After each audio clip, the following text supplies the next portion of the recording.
Bonjour, je m'appelle Edwige, j'ai 55 ans. Je suis toujours en burn-out et en arrêt depuis mai 2019. Actuellement encore suivie médicalement parlant. Mes fonctions, j'étais une secrétaire comptable RH. Depuis 15 mois, donc avant mon arrêt, j'allais mal. J'ai eu une charge de travail très importante qui a augmenté brutalement. J'ai voulu faire face. Je ne voulais pas décevoir, je pense, l'équipe de direction, sachant que j'étais l'assistante du directeur en même temps. Je me suis battue, je me suis débattue. J'étais en même temps grisée par mon travail, c'était une folie, j'étais dedans et j'étais, vous savez, comme les skieurs sur leur piste de ski qui ne pensent qu'à foncer un peu plus vite. J'avançais, j'avançais. Fin 2018, j'ai commencé à avoir de sérieux soucis à partir de septembre.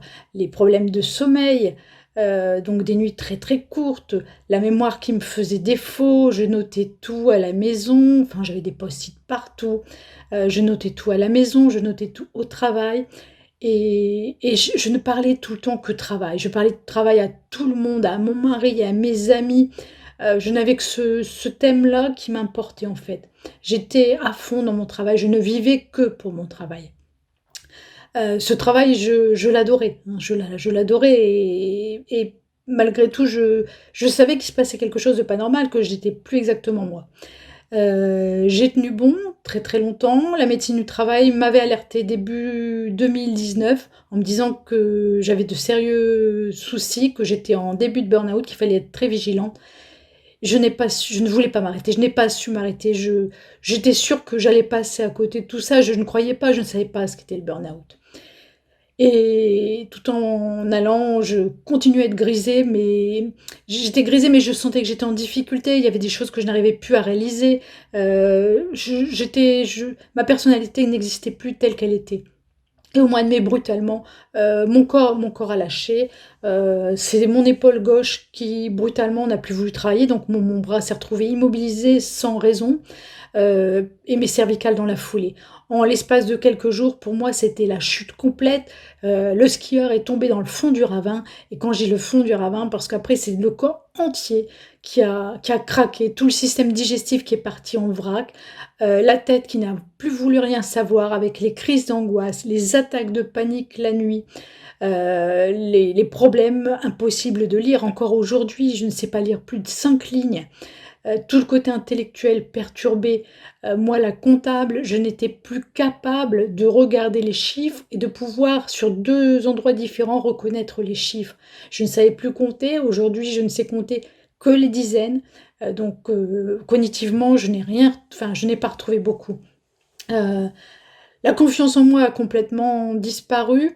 Je suis, toujours très, très fatiguée. Il faut savoir que le burn-out, mais c'est une épreuve, la plus grosse épreuve que j'ai pu vivre jusqu'à présent. Enfin, j'ai 55 ans et des coups durs, il y en a déjà eu, mais c'est franchement éprouvant un burn-out. Le burn-out, vous savez le matin comment vous êtes, mais 1 heure plus tard, vous ne savez pas comment vous serez. Le burn-out, il vous tient à la gorge et vous ne pouvez plus rien prévoir. Je n'étais pas du tout dans la connaissance du burn-out. Je ne savais pas ce que je risquais en forçant comme ça.